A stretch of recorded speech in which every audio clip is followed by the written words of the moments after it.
who's presenting at our wellbeing meet this morning is Warren Larkin, and Warren and I have known each other for a little while. We bumped into each other, I think, at the Place to Be conference. It was, yeah. But I'll not steal your thunder, Warren, and I'll let you crack on.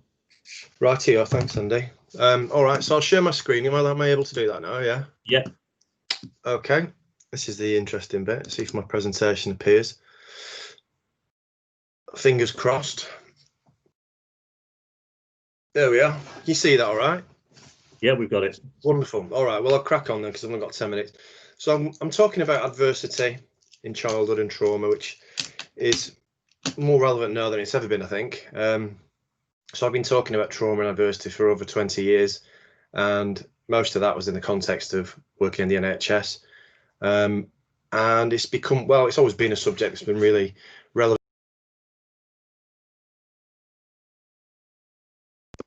You're on mute, Warren. Oh, yeah, that's weird. I didn't touch anything. That's strange. Maybe someone had enough and just muted me. Yeah, so trauma was really relevant for me because pretty much everybody I saw in mental health services had a history of adversity or trauma. So that's kind of how I got interested in it. So I think in terms of relevance to schools and education, I think we've only got to look at the landscape and the forecast going forward to see that, it's a pretty dire situation for society in terms of, when you have a pandemic, when you have a natural disaster of some sort, and we were talking earlier on about forest fires in Australia, every time something happens that restricts movement, globally, you see an increase in domestic abuse and family violence. So that's not entirely been a surprise, but it is having an effect on a whole generation of children. There's been a huge spike in calls to Childline, worries about their own mental health and the mental health of their parents, seeking additional counselling. There's been an increase in parental mental health problems. There's been an increase in people with existing mental health problems saying that they're getting worse, and people who've never had mental health problems seeking help. An increase in drug and alcohol problems for people. Ultimately, more children being exposed to adversity in the home is the upshot of it. And then in terms of the response from services, you've got pretty much every service that I speak to talks about struggling with demand and not being able to meet demand. And that was before COVID. So that situation has not got any better. The workforce is in decline in terms of health, social care, education, and criminal justice. There's a kind of deficit in the workforce, and that seems to be getting worse. And then across the piece, you've got poverty and a widening of inequalities, which is not a great prospect really, because whenever there's a recession, you see high demand for services and less resources. So for schools, ultimately you are the kind of frontline public health response, and that's a huge responsibility and a huge burden. I know I saw a survey last week, Andy, I don't know if you saw it, a national survey of teachers saying 50% of teachers felt not very well equipped to deal with the emotional needs of students that were presenting, and saying that they felt they needed more training and support. I'm not surprised, frankly, because this is where we're going to see some of these issues play out. So in terms of, I'll just give it a quick kind of summary of what we're talking about. Trauma is an emotional response to a situation that's unusual or terrible. So it might be an accident, it might be a natural disaster, it might be living with domestic abuse, it might be sexual assault, but it's not necessarily the event per se that creates the trauma. It's the person's reaction to that event, because usually people talk about having their assumptions shattered. So when someone has a traumatic experience, it challenges everything they've previously believed and felt and understood about themselves, the world, and other people. So not surprisingly, a lot of people say they feel like they're losing their mind when they've experienced something traumatic. So if you see any of these signs and symptoms in your colleagues or in your children, you know that they've probably been through something very difficult. So good news is the symptoms and signs afterwards are quite predictable. The kind of typical things are shock, denial, numbness, disbelief,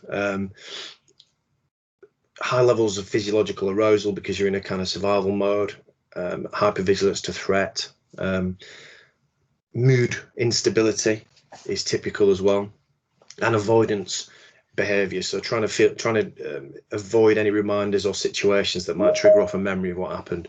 That's quite typical as well. And then people obviously have physiological problems associated with that because they're full of stress hormones the whole time. So it's a pretty horrible syndrome of reactions But the good news is most people do recover naturally from traumatic experiences, and that's the upside. The downside is that if someone hasn't recovered over a period of months, then probably they're not going to recover naturally. So after about 5 months, the natural recovery rates drop off post-trauma. People seem not to get better on their own after about a year maximum. But the advice is after about 12 months, if you haven't seen some signs of improvement, then seek professional help and get some advice about that. So these are the kind of events that we're talking about. I don't think they're a surprise, really. Really, if you break it down, we're talking about experiences of abuse, loss, and chronic stresses. That could be bullying, it could be institutional experiences, it could be witnessing violence or being the victim of it, it could be losing a parent, a parental relationship separation, that kind of thing, discrimination, or it could be a chronic set of events like long-term poor health, racism, poverty, community trauma, like the terrible death of George Floyd in America that triggered off a whole community and a global reaction. So it can be something experienced collectively as well.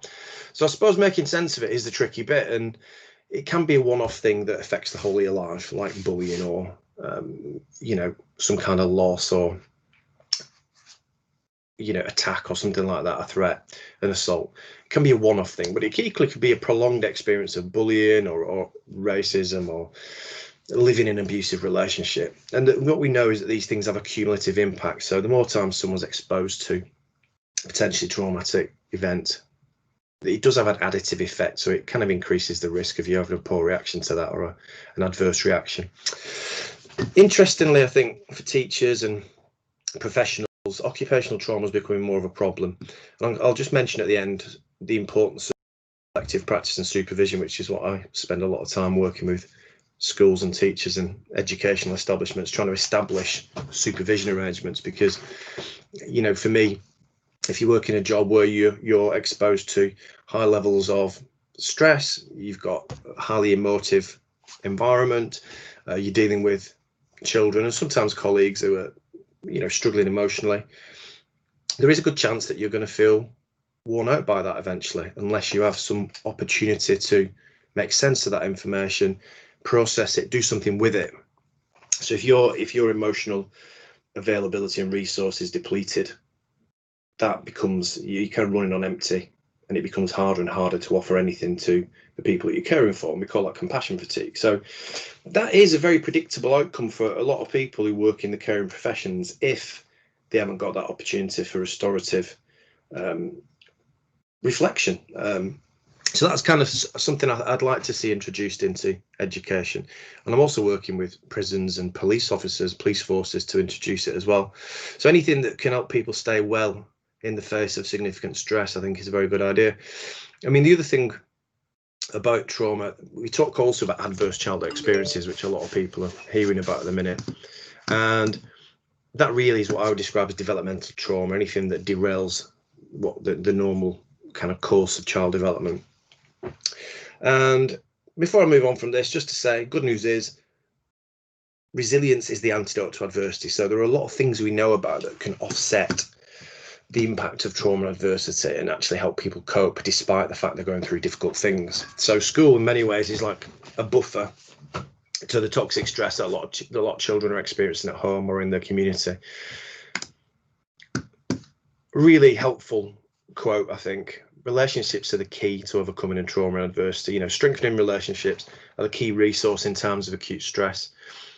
And the research says that it's the perceived absence of supportive relationships that is one of the strongest predictors of post-traumatic stress disorder.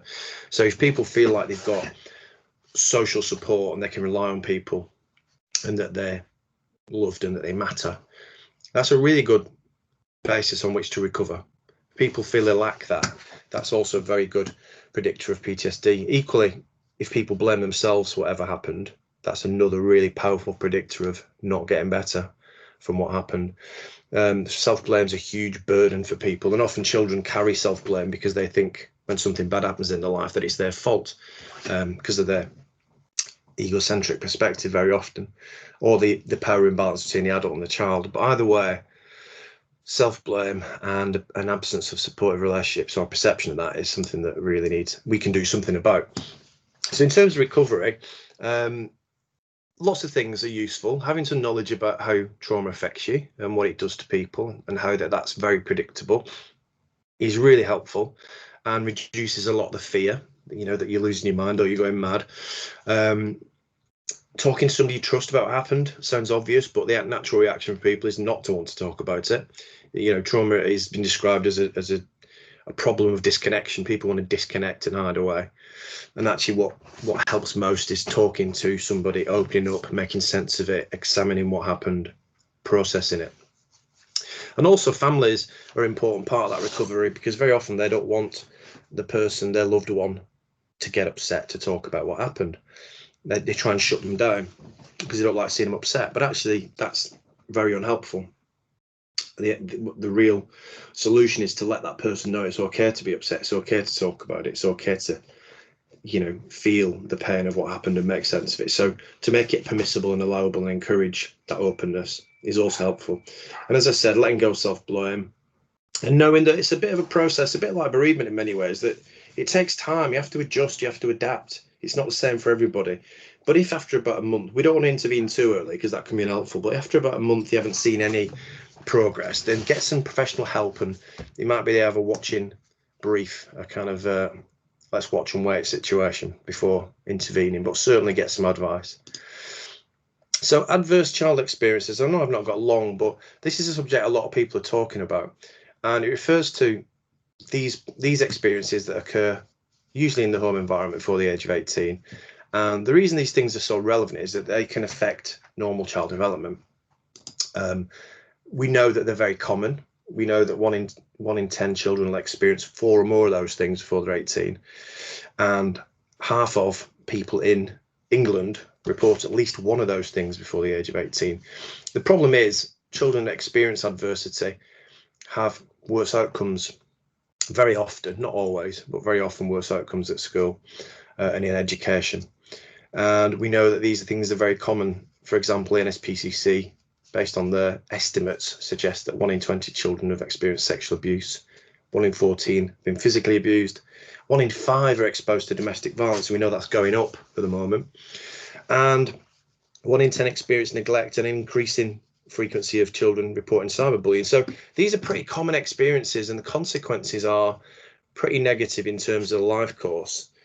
Very often, and from all the studies that have happened, we see that children and young people before the age of 18, when they're exposed to those things, as adults have worse physical health, worse mental health, worse social outcomes, worse educational achievement, more involvement with the criminal justice system, more likely to have mental health problems, and use more healthcare generally. So ultimately, if we can prevent and mitigate the impact of adversity on the next generation, the chances are it's the best possibility we've got for transforming health and well-being for the next generation. So I won't go into all of these details, but what I will say is that idea that we have to mitigate and prevent adversity as far as possible is kind of backed up by the life course studies of education. This one by Richard Layard at London School of Economics. They did a 34-year follow-up study of children till the point they were adults, and at the age 34 they'd measured all kinds of things throughout their life, and they found at the end of that study that the strongest predictor of adult life success and satisfaction was that person's emotional health as a child while they're at school, closely followed by the conduct. The least powerful predictor of their adult life success and satisfaction was their intellectual attainment whilst they're at school. So I think that's a really powerful finding, that actually, I think we can perhaps forget about educational catch-up, about catching up on the curriculum and all of that for now. I think that's not going to have a big impact really on the scheme of things. What we need to do is make sure that children feel safe, nurtured, and we've got people they can rely on.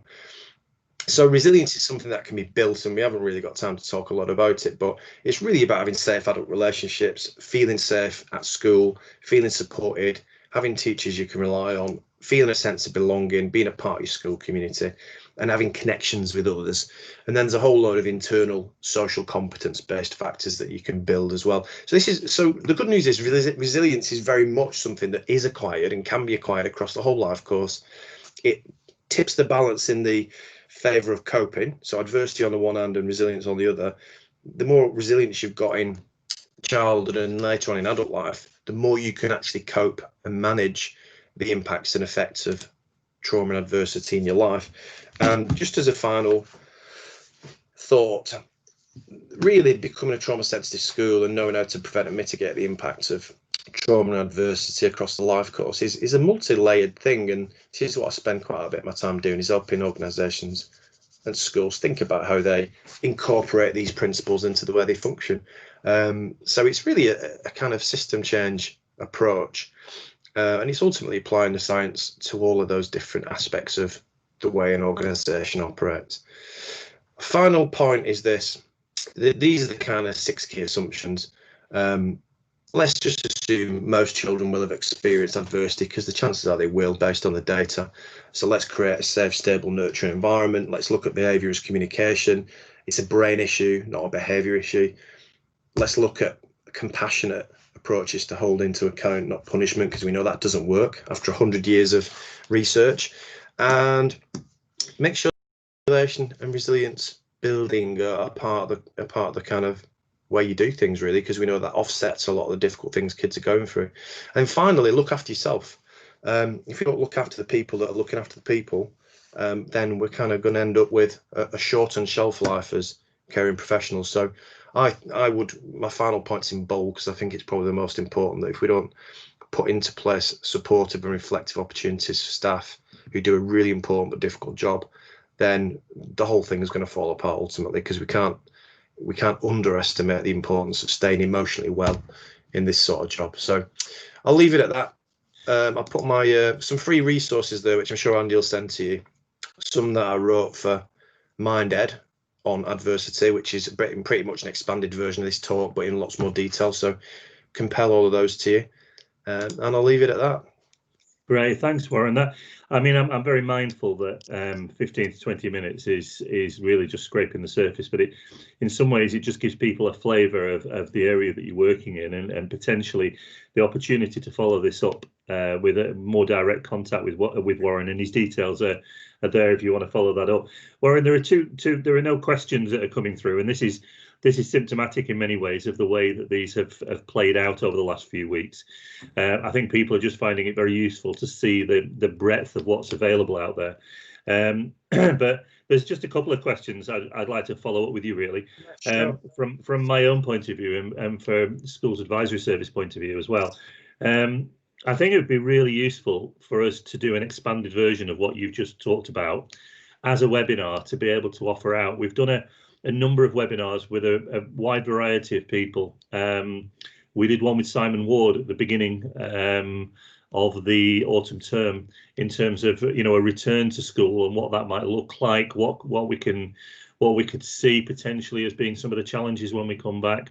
I think as we move into that period, which is a really tough period normally in schools as you approach Christmas in terms of workload, doing all of that with people on their knees in terms of trying to manage the COVID stuff as well as the usual stuff, it might be useful to actually delve a little bit more deeply for school leaders, particularly into what their staff will be experiencing, and how we best support them as we get into sort of the last few weeks of the autumn term. I don't know if that's a possibility. The other one, which I'm really keen to follow up with you, is a possibility that we have a conversation maybe offline to set something up for Schools Advisory Service clients specifically around supervision and how we set up supervision in schools.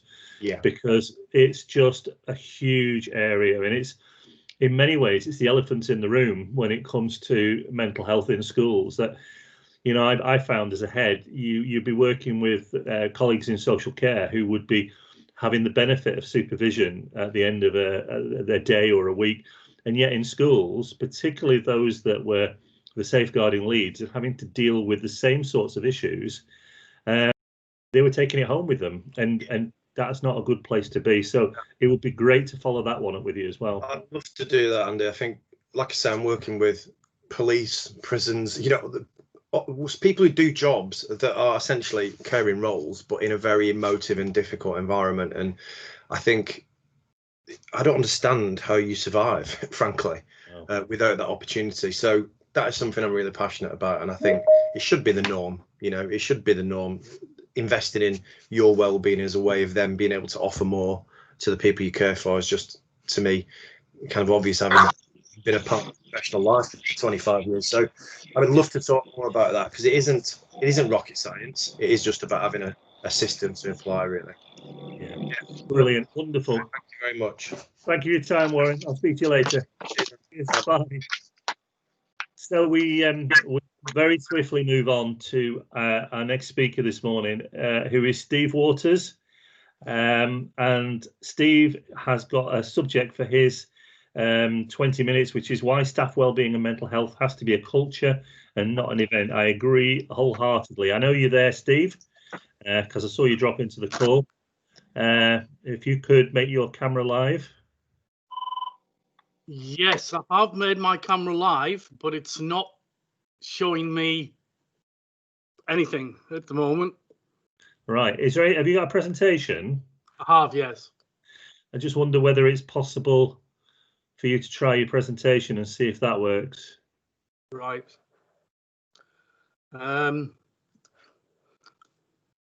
Yeah, I haven't. I also don't seem to have a share screen button either, presumably because that's because of the video's off or the camera's not working. Right. There's nothing next to the leave button at the top right hand corner where it says share content. Nothing up there. No, not getting that. All right. Do you want to dip out the call and come back in again? Yes, I will do. And we'll try that. Yeah. So while Steve's doing that, I do intend to follow up the work with Warren, because I know there are a lot of schools who would like some support with this in terms of trauma-informed practice.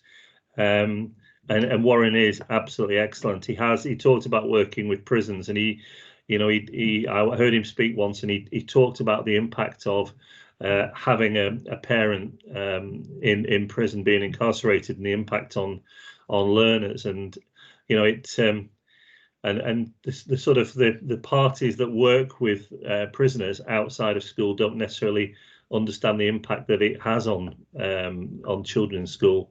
So if you are interested in getting somebody in, or you're thinking of maybe organising a conference, then I would highly recommend Warren, because he's a great speaker.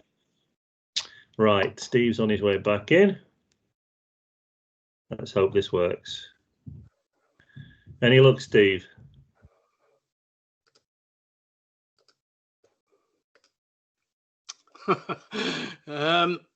No, it won't. Won't allow me to turn my camera on now at all. So I've tried to come in via the app, and then I've rejoined just now via the browser, and neither of them seems to be picking up. Right. Is it possible you could talk us through your slides? Yes, I could.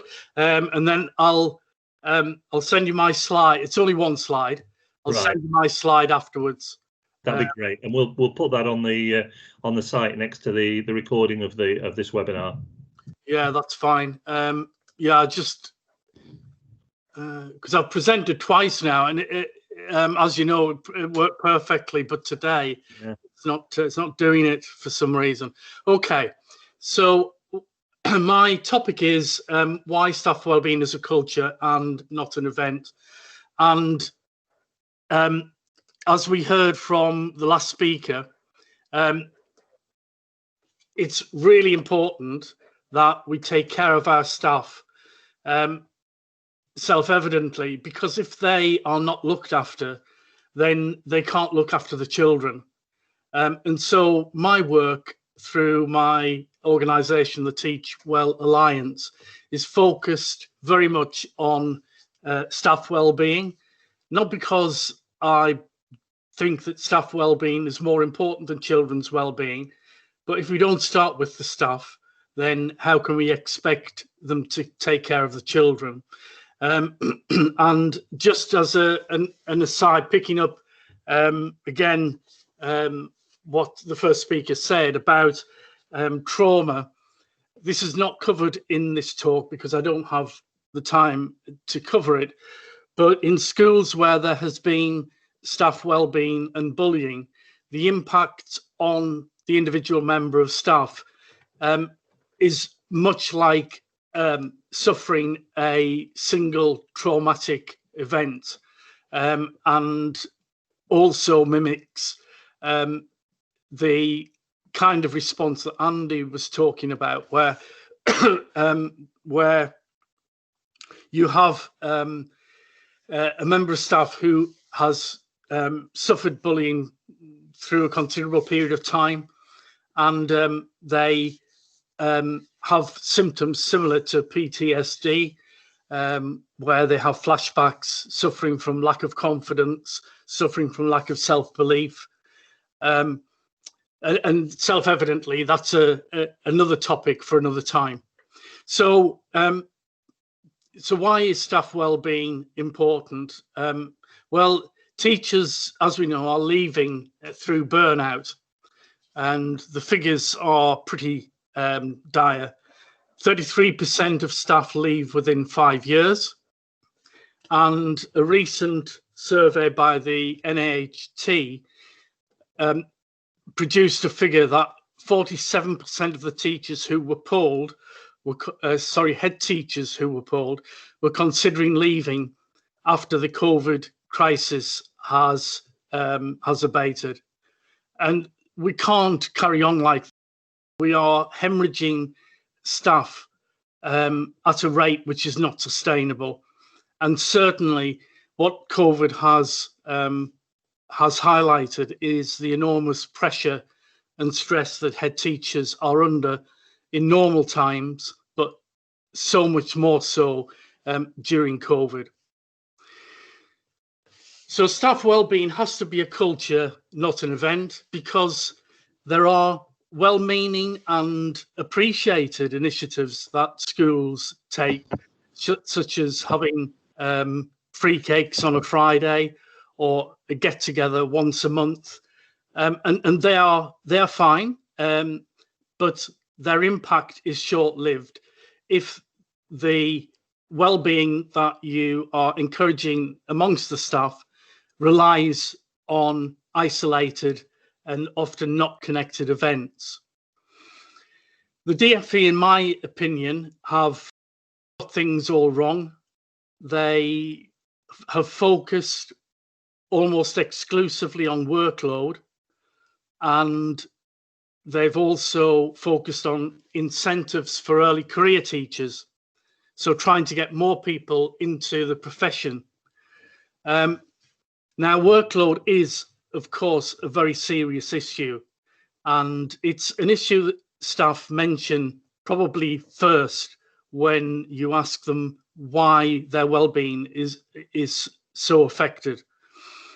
However, as I'll come on to in a moment, workload in itself as an isolated factor is not the factor that makes or breaks a teacher, which might sound strange, but I'll explain what that means in terms of the context of burnout and staff wellbeing in a moment. We don't need incentives for early career teachers, or at least we don't need them by themselves. We need prevention, not a response. So rather than reacting to the problem, we need to prevent the problem emerging in the first place. And that's where the DFE strategy, in my view, doesn't take sufficient account of that. So what is burnout?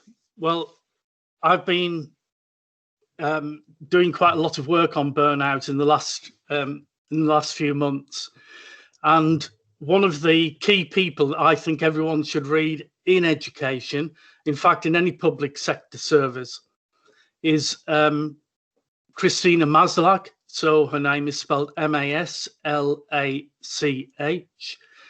Maslach has been working on burnout since the 1970s and is regarded by by people in the field as a world expert. And she identifies burnout as emerging from 6 factors. So there's work overload, which we've already mentioned. There's a lack of control. There's a lack of community, a lack of fairness, a lack of reward, and a conflict of values. The more that each of those factors presents itself in the workplace, the more likely it is that employees will be heading for burnout. And what Maslach says is very interesting, because she says that work overload by itself, as an isolated factor, will not cause burnout. So if, for example, you had work overload in a school, but all of the other 5 factors, control, community, fairness, reward, and an alignment between your values and the values of the school, if all of those other factors are in place, it won't be the factor that breaks a teacher. Now, what we've had from successive governments is a situation where we've operated from a deficit model of professionalism in teachers. And the model, although I'm parodying it, goes something like, we need to monitor and judge teachers in order to raise standards and get results. Because if we don't monitor the teachers, then they will just do what it is that they like doing, and there'll be no coherence to it. So the problem with high stakes accountability is that it deprofessionalizes teachers. It, in fact, produces all of the factors that Maslach says leads to burnout. So teachers have a lack of control. They're micromanaged. They're told what to do. There's a lack of community because every individual teacher is pushed back to a position where they try to look after themselves. There isn't the capacity to give to the community. So often they will be isolated. They'll work alone in classrooms. They will keep their heads down and hope that they're not next for a learning walk or an observation. A lack of fairness, that can emerge in a high stakes accountability environment where one teacher who's judged for who's judged in a lesson observation, for example, feels that they're not being fairly judged against someone else who is a similar kind of teacher and who, in their opinion, is not performing any better than they are. Of course, that is perception, but it's a perception that's important. And then there's no reward. What reward is there to go into a high stakes accountability school day after day and be on the receiving end of judgment, criticism, being told what to do? And reward is not really associated with pay either. It's about being appreciated and thanked. And then the values that you had as a teacher when you came into the profession are being eroded, or at least the values that you have don't coincide with the school. So each of those factors must be tackled to avoid burnout. All of those factors are systemic. All are inextricably linked with workplace and organizational culture. And so tackling just one won't do the job. They have to be taken as an entity. And as I said at the beginning of the talk, a single event won't come anywhere near tackling it. So what we need to do is we need to take stock in our schools of the extent to which high stakes accountability is burning teachers out. If in a school the teachers are leaving, there's a high turnover, there's a high degree of absence based on stress, then those questions about the culture of the school need to be asked before the situation becomes so critical that the turnover and the deployment of cover staff and replacement staff fails to address the issue. Well, some people will say, well, that's all very well, but if we don't carry out high stakes accountability, then what about what the teachers do as a whole? Doesn't that lead to a lack of consistency?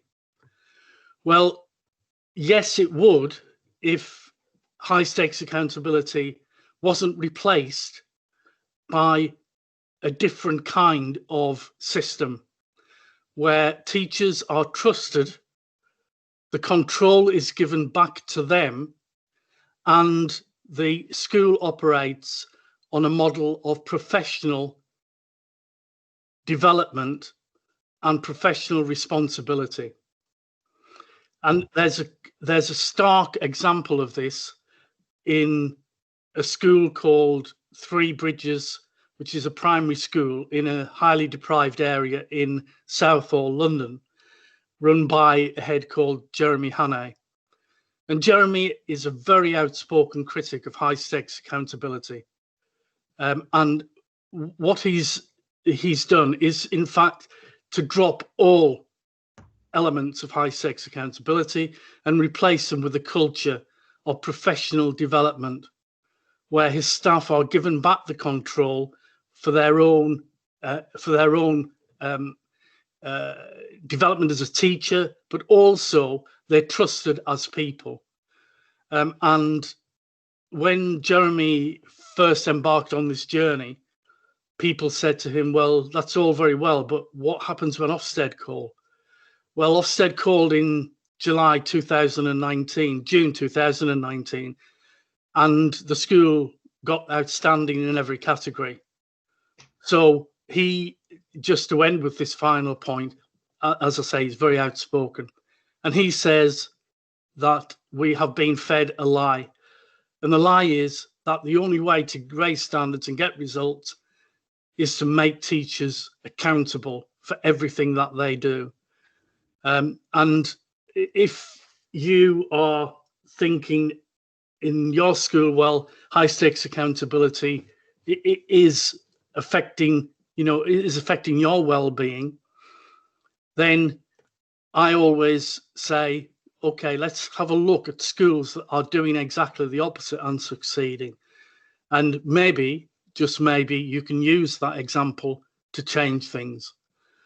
So staff well-being is a culture, it's not an event, and it's an essential part of the school functioning as both an academic or an educational institution and as a caring institution for both the staff and the pupils. Great, thanks, Steve. That's wonderful. Flying on the hoof without the benefit of a presentation, because your camera is for some reasons not feeding through. Interestingly, we're working with a number of providers who link in so strongly with this agenda, and one of them particularly talks about teachers and their purpose, and feels that they've lost their sense of purpose, and what they came into the profession to do isn't what the profession now looks like. And I think there's a balance. If you imagine a set of scales with purpose on one side, and your enthusiasm for doing the job in terms of what you believe it to be about, and then on the other side of the scales, you've got things like well-being and control and autonomy, and there are aspects and workload, and there are aspects of that other side that actually, when it tips, actually defeat the whole purpose of being in the profession. And in many ways, I got to that level with headship. I just felt I wasn't able to impact on pupils in the way that I'd like to do. Granted, we'd taken a path that you'd suggested in terms of I gave teachers autonomy. We did get to outstanding, but the direction of travel in terms of the centralisation of things like teaching school hubs, NLEs, and even the Academy's agenda of being directly accountable to Westminster, I just didn't like the direction of travel. And we have to give the people who are the experts in face-to-face pedagogy the freedom to be able to do that, because we're going to lose their sense of purpose if we start to insist on doing it a certain way. And interestingly, this ties in quite nicely with what Warren was saying earlier, is that, what predicts a successful life later on? It's actually the health and well-being of pupils in the classroom, far more than academic standards. So, there is evidence to show that actually a whole school well-being approach built into the culture of the school can actually help to keep people in the profession and change the way that we do things in school. So if you'd like to know any more about Steve's work, Steve's obviously one of our National Wellbeing Partners, and you can find all of his details on our website. And Steve's going to send us his presentation, and we'll append it to the webinar as well.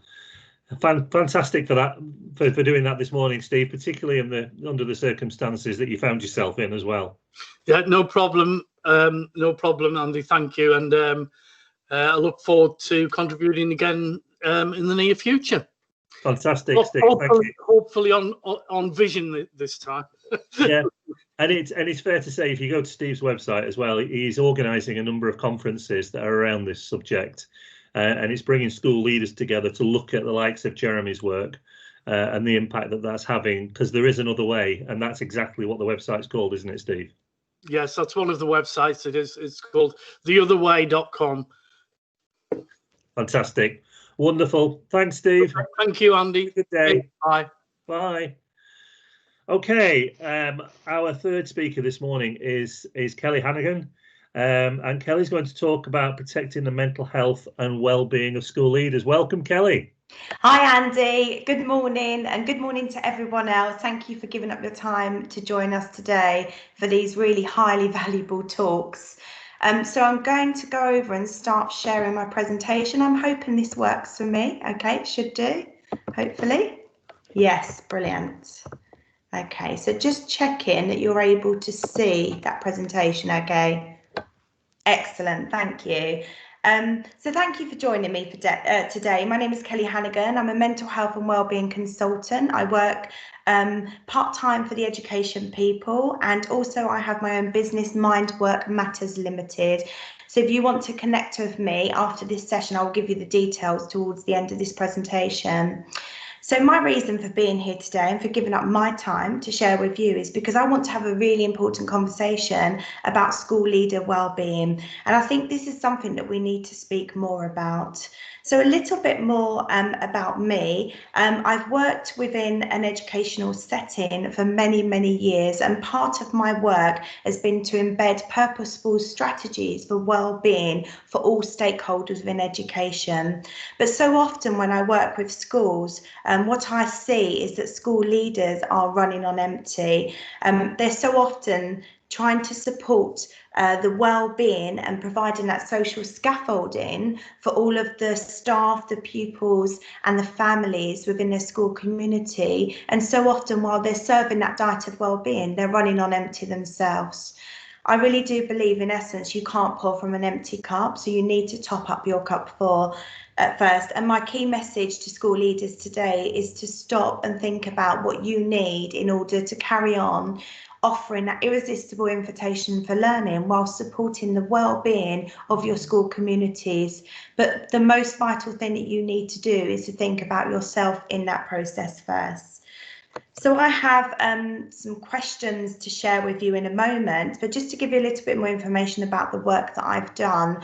So my work has been recognised by the Department for Education, the Anna Freud Centre, Education Support.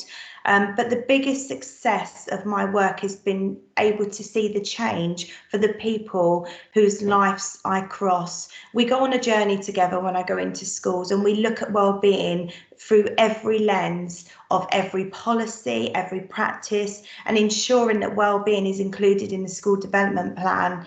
But what I'm wanting to see more of is that there is an interest and focus on school leaders' well-being. We know the current landscape of schools in this current pandemic has turned education upside down on its head and given it a shake. And I'm hearing from many school leaders who are at risk of reaching burnout. And Steve spoke beautifully about that earlier. So thank you, Steve, for all of them interesting facts around how ways that we can actually start to think about the system changes that need to happen within education.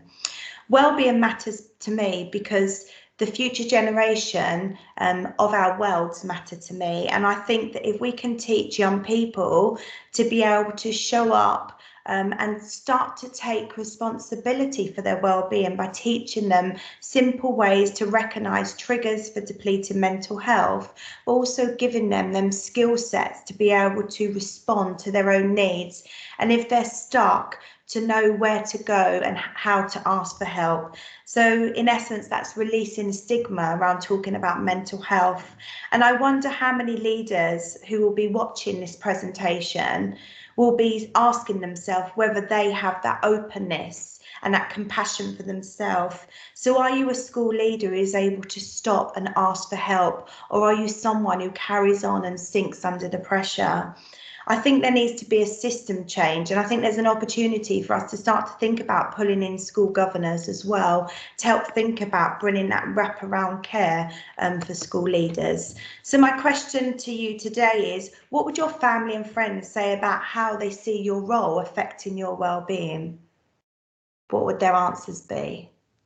And what type of role model are you as an advocate for well-being within your setting? And I think these are two key questions because they make us stop and reflect. They help us reflect on what does our life look like in the sense of work-life balance. When we're in work, is everyone getting the best of us, and our loved ones and friends are getting the rest of us? And I think this needs to shift in order to protect the amazing jobs as school leaders that you are currently doing. So I think this is a vital component in order for you to carry on doing that amazing job that you're doing. So reflecting on these questions is absolutely vital. And what would your staff say about your school setting in the sense of well-being?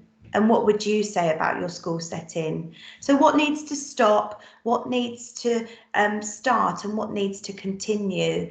This pandemic has given us a window of opportunity to think about how we can go forwards with the change of releasing anything that no longer serves us. And I think that it's absolutely paramount that leadership well-being is on the forefront of any well-being strategy within an educational system.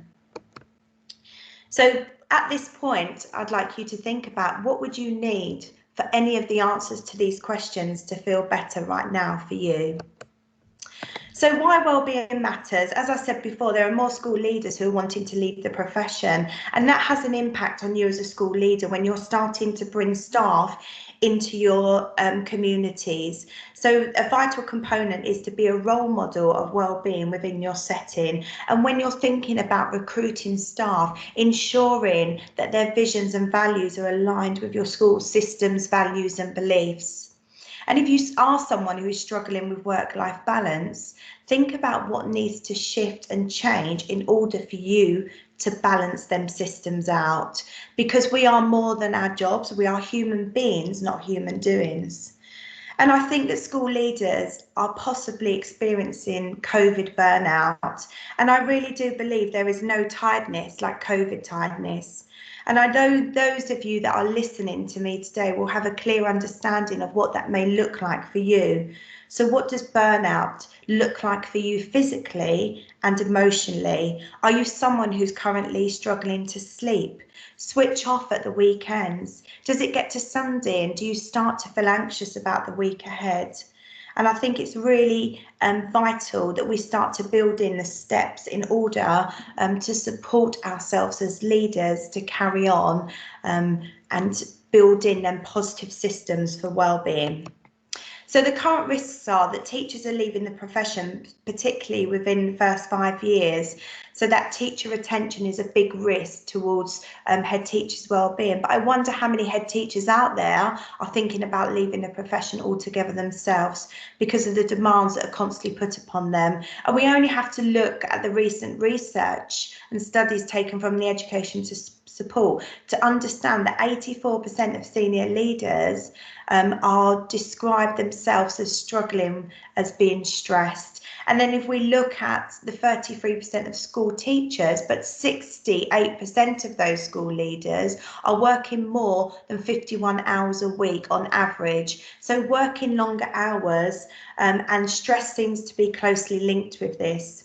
In the recent YouGov report that was researched from Education Support and YouGov, it indicated that the pandemic had had a negative impact on the mental health of educators. And what we are seeing clearly is that senior leaders are one group who are most at risk at experiencing depleting mental health.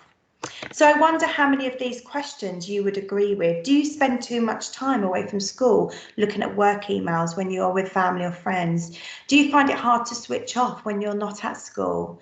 Do you sleep well or do you worry? So what does your sleep look like for you? Are your friends and family often saying that work gets in the way of you being there for them, but most importantly, being there for yourself? And would you like to spend more time with the important people within your life, but does work get in the way? Are you someone who's often feeling stressed and overworked? And would you like to start to connect with exercise, but are struggling to find the time to do so? And would you maybe want to build in some more habits? So here is my how-to guide.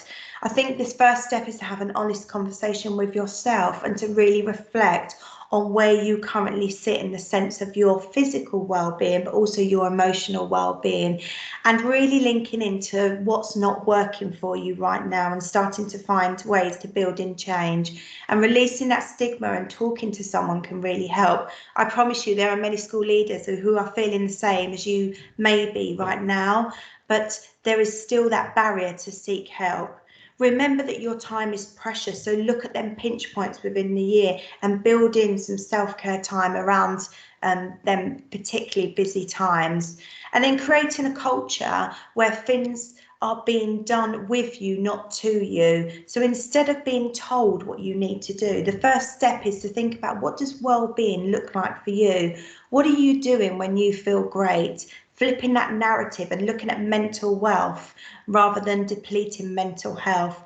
Connect with your purpose. We've all come into this job for a reason, and so often when we're feeling overwhelmed, that sense of purpose, and that purpose is something that we really need to connect to. What is your why? What is your reason for getting up in the morning and wanting to make a difference, and reconnecting with that, and then looking at the expectations for yourself and for others within your school communities, and that ownership, being able to delegate and build that sense of autonomy between your staff, and being the role model who would inspire you to look after yourself. Are you that person walking through your school community? I think it's really important to be that positive role model. And then if it is available for you, but I know Education Support are offering lots of support around this, around coaching and supervision, pilot studies.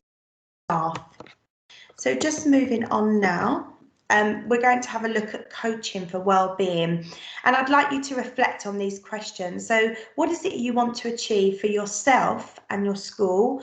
How realistic are your goals, and how long might it take to get there? So what does being well look like for you in your school every day, for every minute? And then thinking about the timeline of these actions. So working from your end goal and stepping back and thinking about what the steps are for success. It may be that you secure one day of the weekend where you don't look at your work emails, take your emails off your phone, or it could be that you put them barriers in starting work and leaving work at regular times. And then for a sense of reaching your goals in an ideal world, what would the outcome be for you? What would that look like? And then once your goal is achieved, what will be the next step? So the actions to take now are for you to start to think about what you can connect with in the sense of what your well-being means to you, and then taking your emotional temperature regularly, checking in with yourself, booking a meeting with yourself, because you are important. And so often when we tell people that we're in a meeting, we don't often get disturbed. So booking a meeting with yourself is important, and don't forget to look at them pinch points within your year, and devote your time to your intention. So what's your intention for the day? But most importantly, I want you to remember that you are the lighthouses in this current space and challenge within education.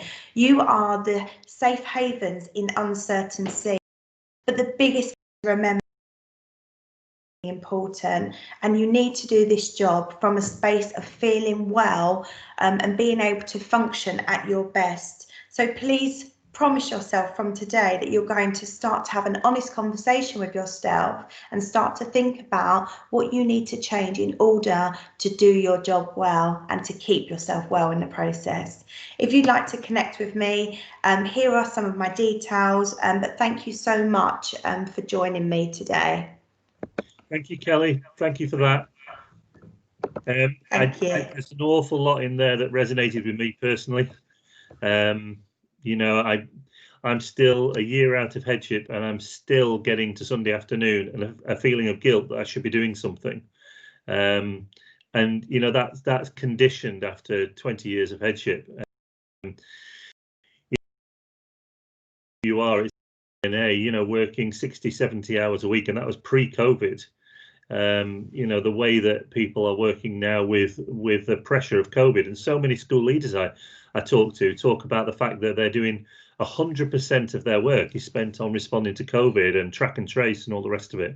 You know, the job that people are doing is amazing, but what we can't do is lose sight of the fact that you know, we are working in unprecedented times and, you know, exceptional times, and I think people need to accept the fact that it is exceptional, and we need to make exceptional decisions for our well-being and our staff's well-being as well. And so much of what you do as a head is watched very closely by the staff. They take a lead from what the head does. And one of the best things I did in headship, I did in the last 6 months, which was I took myself away from school at 4 o'clock 2 nights a week to go to the gym.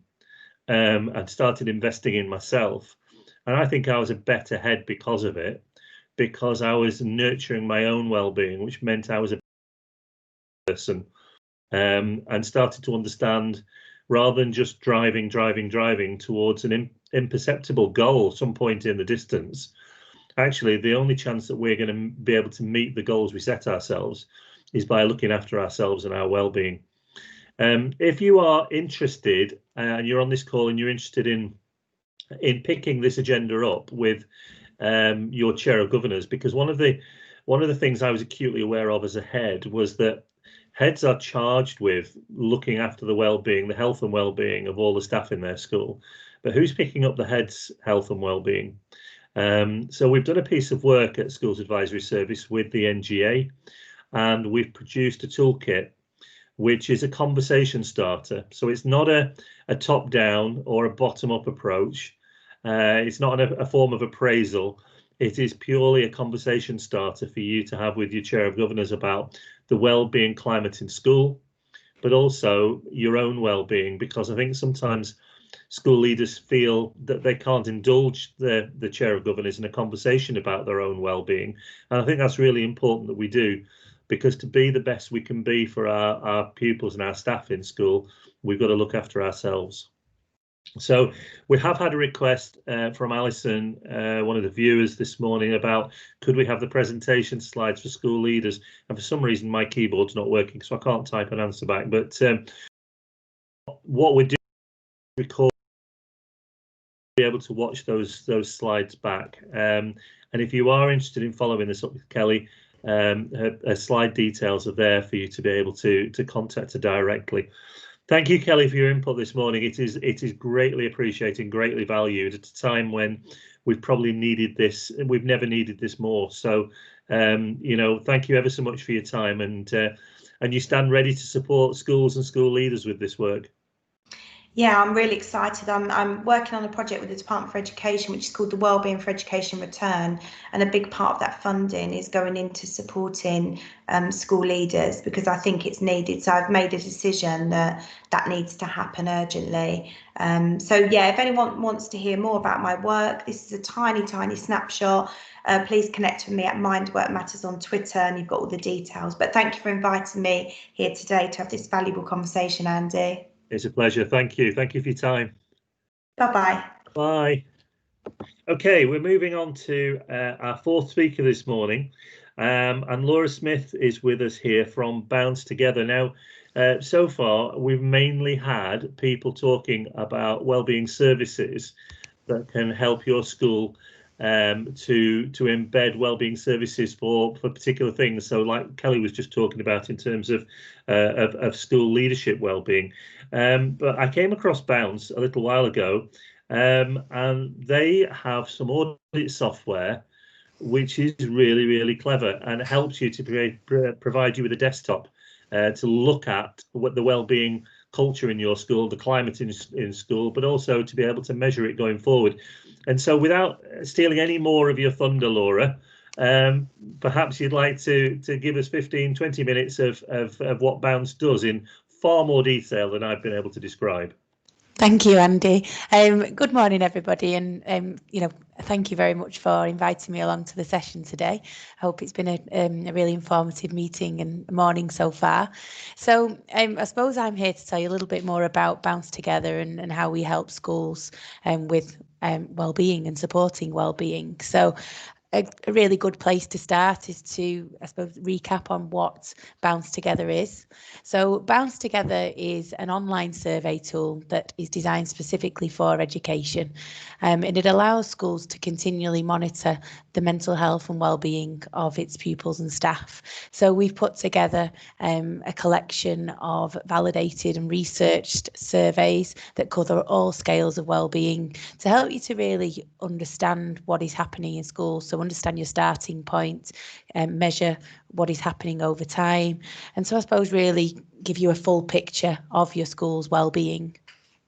So what I wanted to look at first of all was why measure wellbeing. So, you know, schools are being put under more and more pressure to support children's wellbeing in school. And I think there's some really big reasons as to why to measure that. And sometimes it's not always that easy to measure and evidence wellbeing. So two reasons to start with. First of all, we look at supporting pupil wellbeing. So we know that children who are more resilient, those who cope better with stress, who are happier individuals, will do better academically. And there's lots of research out there, including research from Public Health England, that covers that. But also, you know, I think something that is just as important is staff wellbeing. So, you know, teachers will teach better, provide better lessons if they're feeling happy. So if we're measuring staff wellbeing, that's going to, you know, help us to ensure that that is happening within schools. And there's a lot of research, including from Teacher Wellbeing Index, that shows us that 72% of all educational professionals describe themselves as stressed, and even higher for senior leaders. And also over half of those have actually considered leaving the sector over the last 2 years due to pressures on their health and wellbeing. That was last year, that was pre-COVID. So I think, you know, we're going through a lot of change and a lot of uncertainty at the moment, and that is likely to have gone up even higher, I think, if they were to do the survey at the moment. So I think it's really important that we can measure staff and pupil wellbeing. also other ways and reasons why to measure well-being. So it's really going to help you to understand your starting point. So who in school is struggling? There's always going to be those children that will make it clear and will let you know that they're not feeling that great, but there will be some children that go under the radar a little bit. So if we're measuring everyone and everything, then that will not happen.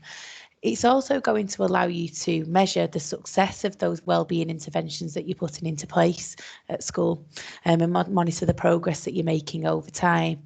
There was also some research done by Professor Richard Layard at the London School of Economics, who looked at adult happiness, and his findings were that the strongest predictor of adult happiness was emotional health in childhood.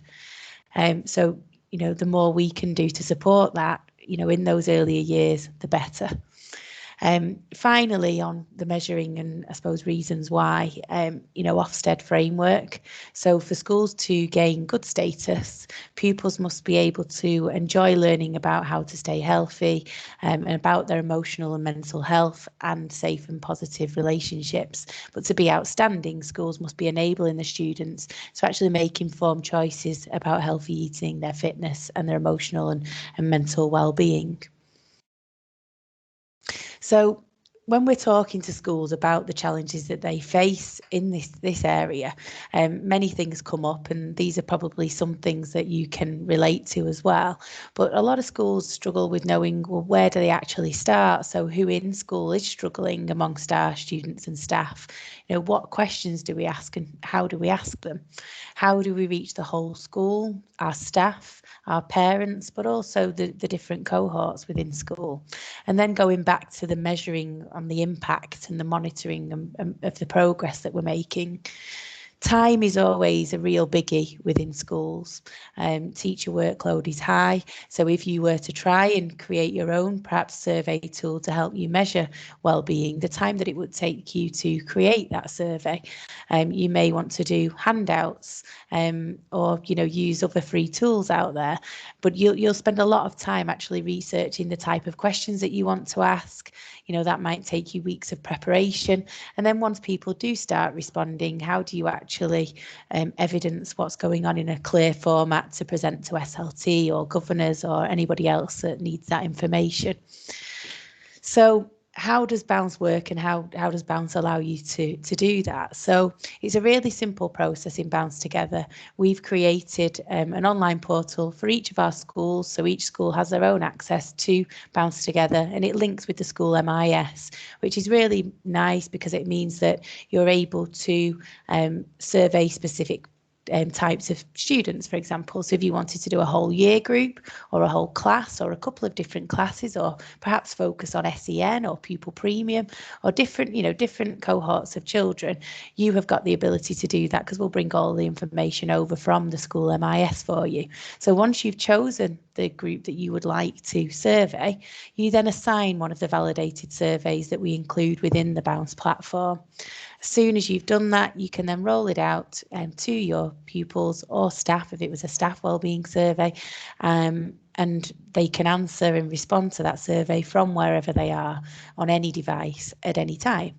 As soon as they start to engage with the survey, it will instantly provide you as a school with reports and evidence to help you really understand what is happening, what challenges you're facing, perhaps where things are going really well at the moment.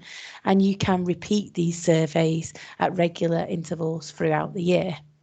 So quite often schools may do something pre and post intervention to measure the success of it.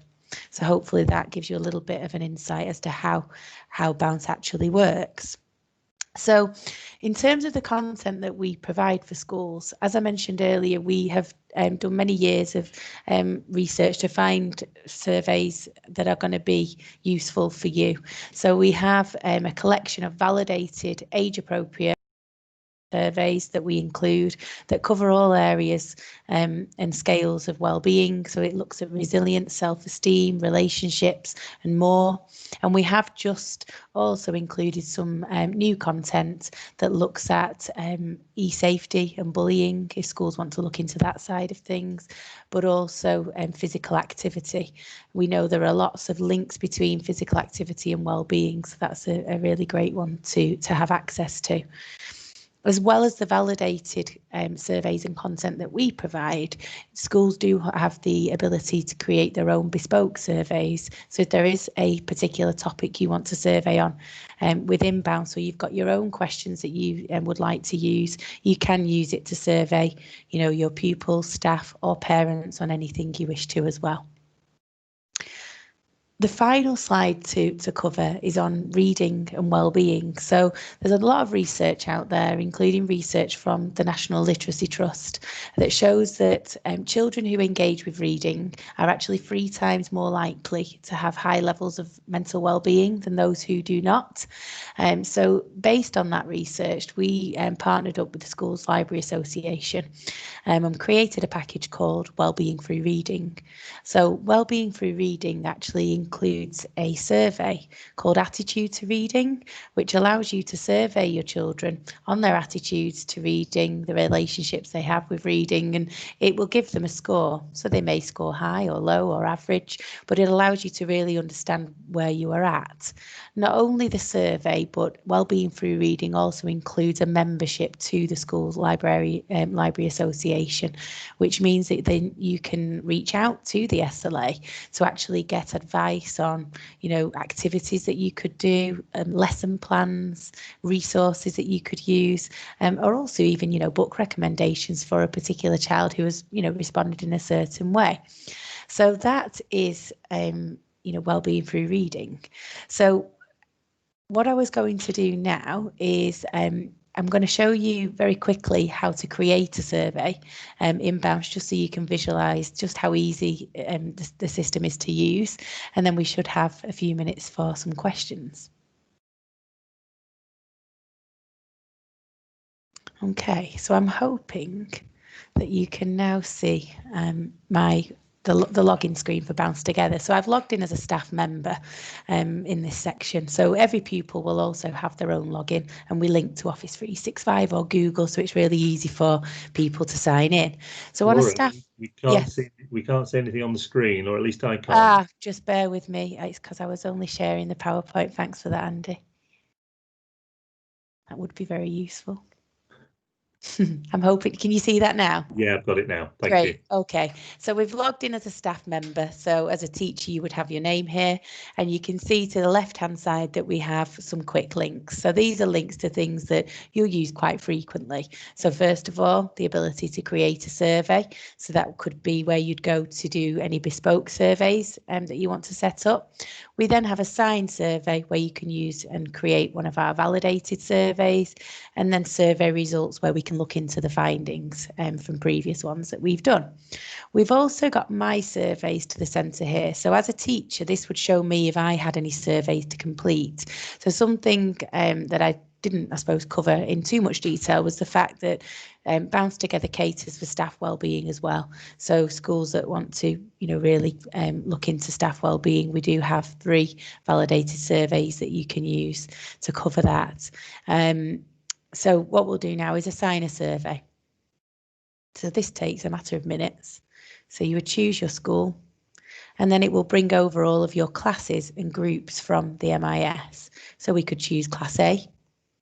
We might also want to add Class B, or even certain individuals from Class B. And let's add Class C in there as well. We can then assign a survey. So we can click Explore, which allows you to explore the content and the validated surveys that we have available for you. Now it's not letting me share that with you for some reason.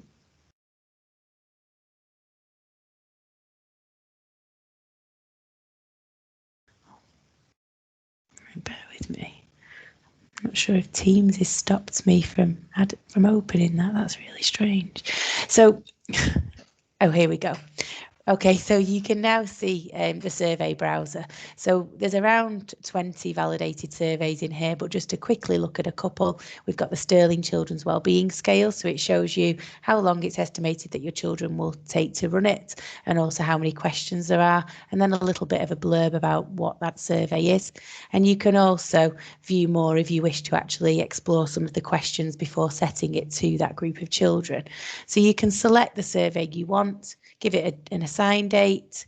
We can also give our children rewards for completing it, and we can also make it an anonymous survey if we wish to. We then can add the details, assign the survey. That is as simple as it is to roll out a survey to your individuals.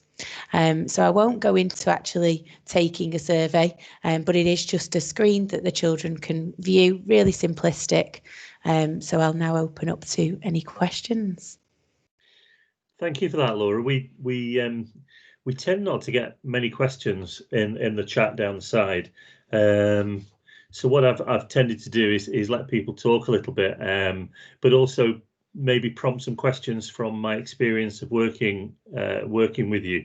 You know, one of the things that Ofsted constantly talk about is evidence of impact, and this is what for me really comes into its own, because you've got a series of surveys there, which are high quality surveys, well researched, evidence backed surveys that drill down into all of these areas. So in many ways, this isn't some surveys that you've created yourself. It's actually part of a wider research. Yeah, that's right.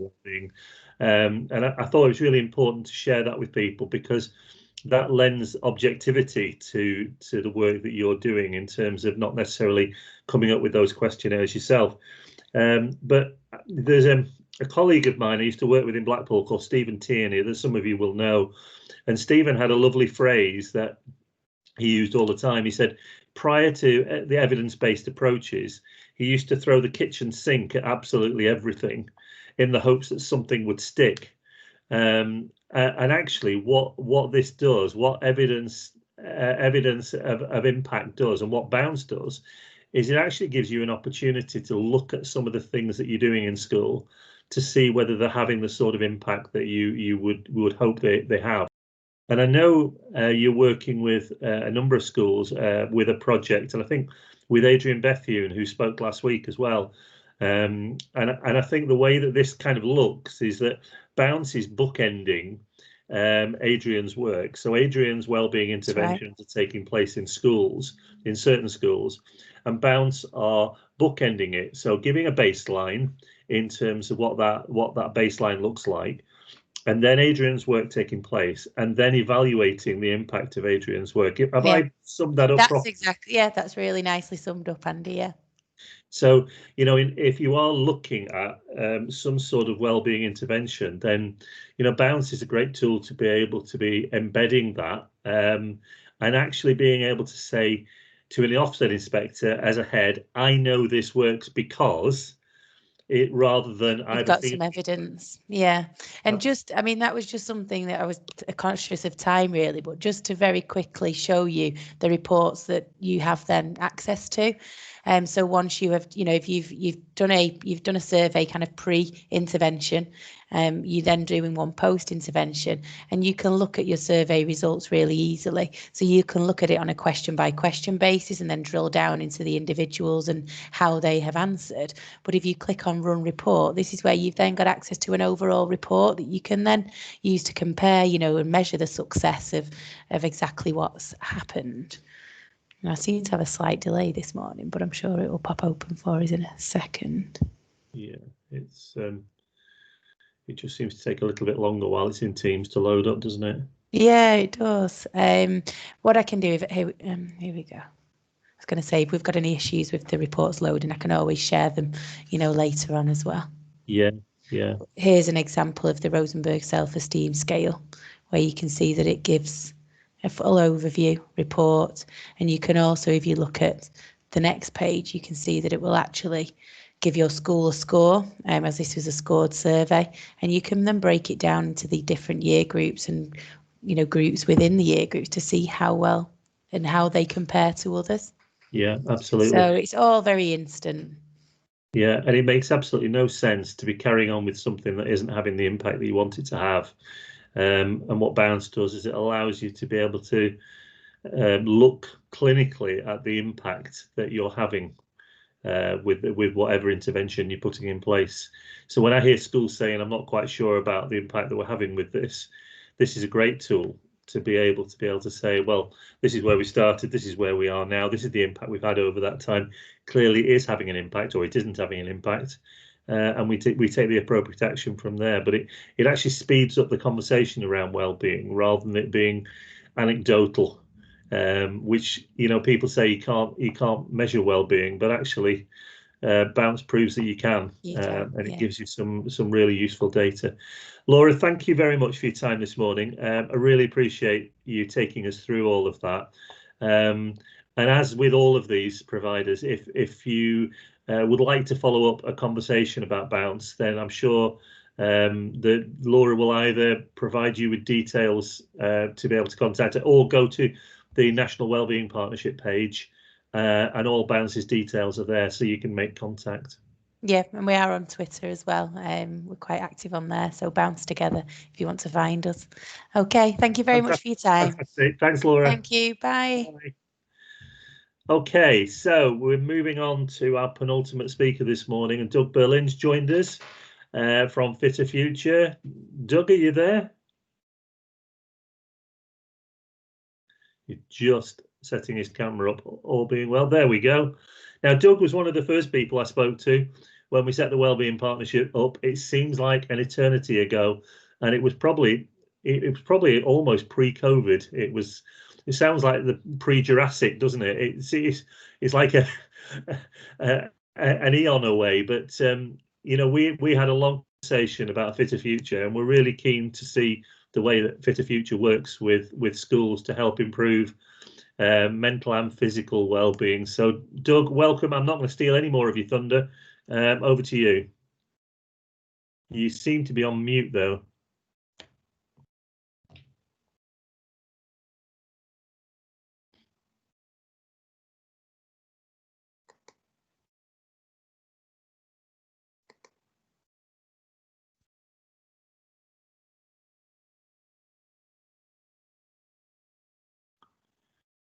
No, can't hear you.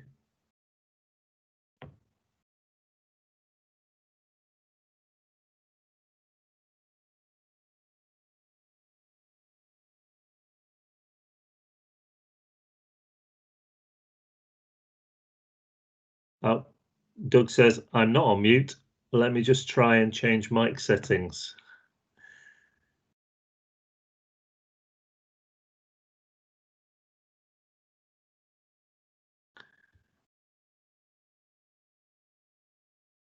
I don't know, Danny, are you still on whether the troubleshooting that you feel we should try?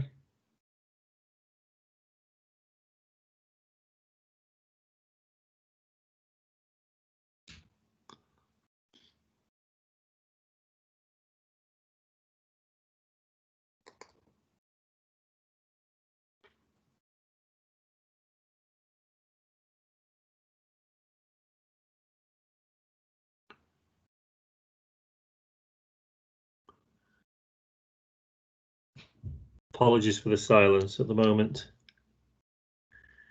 If you feel there's something wrong with your own sound settings, don't worry about it. We're having trouble connecting with Doug's sound at the moment, and whilst we can manage without a picture, we can't really manage without sound.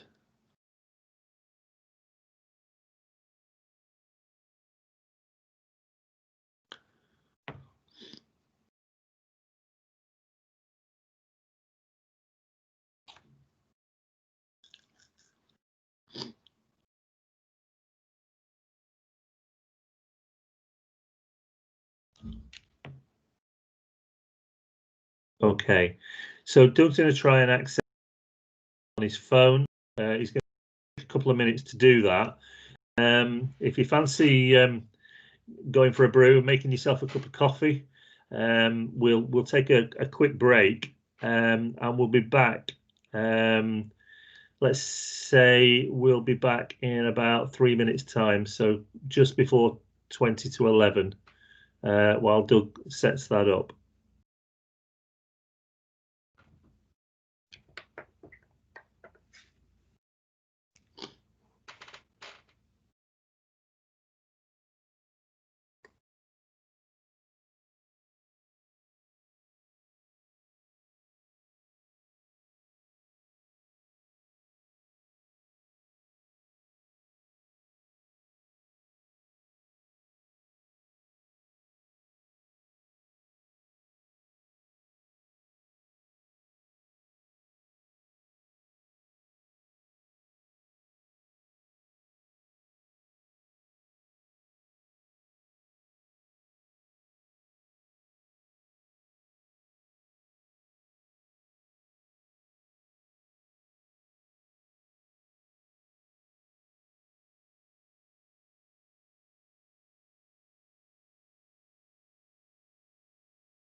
Sorry, Doug, can't hear you.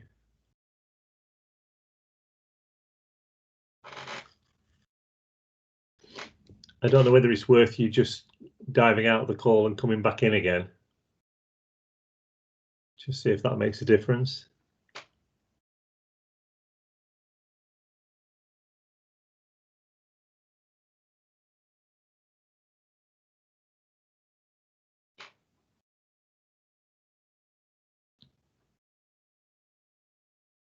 We'll give that a go, and if it doesn't work, we might have to move on and maybe ask Doug to come back to us maybe after Christmas. We are going to be running some more of these after Christmas because there are so many providers that we've got who we want to give an opportunity to, so many really, really good speakers. And we are hoping that if we get to a COVID-free world, we might be able to run a national conference with some of these people speaking. And, you know, some of them are international speakers in terms of well-being. I'm sure Kelly wouldn't mind me mentioning, but she's been working with the Chinese government in terms of well-being. So, you know, they are really, really internationally renowned speakers. And I know Warren's expertise is huge in terms of working with all sorts of jurisdictions and all sorts of departments with various governments. So they are excellent people, and it seems almost a travesty to only give them 20 minutes, but they've got so much to talk to us about. Maybe we do that. Maybe we have a virtual conference if we're not out of lockdown. But we are planning to do a national conference, and we'd also like to do regional conferences as well. So, you know, if that's something that you as a school leader might be interested in, then maybe we work with you to try and create a regionally based conference where we could bring all sorts of wellbeing providers and speakers almost to your doorstep. You know, we are working towards hopefully a COVID-free world. And if we get to that point by sort of April, May time, it may be that we can actually start doing some of these events regionally around the country, and set up, you know, hubs for wellbeing around the country so that schools can support schools, because there's so much good practice going on around the country. Is this working now, Andy? We're in there, Doug. My computer and Teams do not get on, unfortunately. Right. But we are now here, so that is Fabulous. good. What I'm going to do is I'm just going to open it up on my computer as well, so I can share the screen. So okay. It might say that there's another Doug trying to lead, but I'll get started. If you're happy for me to get started. Fabulous. Yeah, fire away. Perfect. So For me, I'm here to talk very quickly about Fitter Future, even quicker now due to the technical mishap. But the idea of Fitter Future is to teach you and to show you guys as teachers how you can actually get real classroom benefits of taking brain breaks. And whether that's a mindful brain break, whether that's an active brain break, actually just stopping and taking no more than 5 minutes. And the amazing impact on a child's learning, focus and confidence just 5 minutes can actually have with a school or with classes. We've been going for a few years now. We work with way over 100 schools, and our retention rate, which obviously if I'm a school, that's what I would be most interested in, is way over 80%.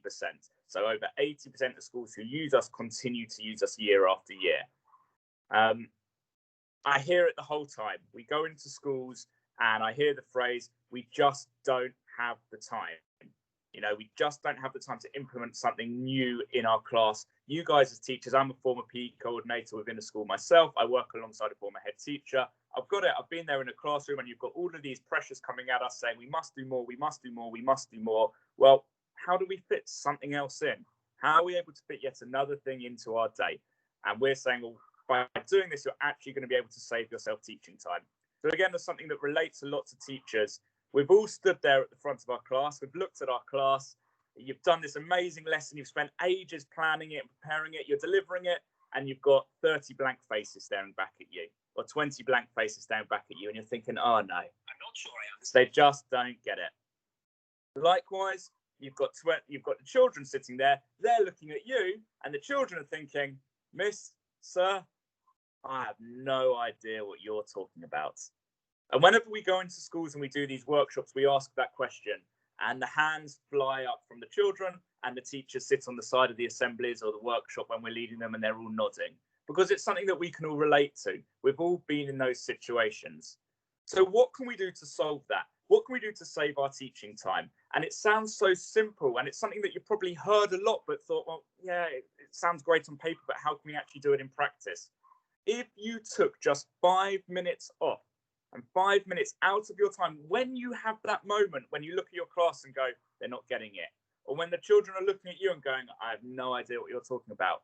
By doing a brain break, you will increase focus, increase your ability to problem solve, increase your confidence, increase your attitude, ultimately saving your teaching time. And this is what we see every single time we run workshops. And this is what we see with our hundreds of schools who use Fitter Future. They all tell us, and the reason they continue to use us is because we save teaching time. So what we do to prove this, and when we do our workshops in schools, now if you use Fitter Future, we come in and do workshops with all of your schools as well. So it's an online interactive program, but we also come in and actually, prove what we're saying as well. We get all the children and we normally do a test with them. So with the older children, we'd just ask them something really simple. We'd say, hey, can you just line up for us in height order, smallest to tallest, and off they'd go. We'd time them. We'd then do just 3 minutes of physical activity. We'd then do another test. We'd say, right, this time, can you line up in age order, but not just by month, by actual day. So we have a straight line of just children in age order. And we sit all the children down afterwards and we say, which one was easier? And they'll go, yeah, the height one was much easier. Okay, now obviously, if you're born in January or December, you're going to find the age one easier. Likewise, if you're the tallest or the smallest, you know very much where to go in the line. But the majority of children always say, yeah, the height one was easier. But they always do the age one, or 90% of the time, they do the age one quicker. And all the children afterwards, they don't really understand why have they done that one quicker. Why did they do a harder task quicker? Not just a little bit, significantly quicker. And the answer is they do the exercise because they've done exercise in the middle of that.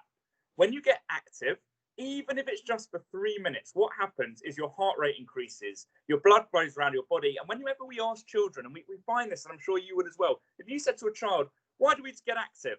They'll say it gets you strong, it gets you fit, it gets you healthy, it helps you live longer, it helps with you'll hear some answers around fatness and weight. And all of that's completely true. But the bit that we miss out is the oxygen also goes into our brain. And it doesn't make our brain bigger, obviously. What it does, though, is it allows the learning potential within our brain to increase. It allows us to focus more. It allows us to problem solve more. It releases endorphins around our body that increases our confidence.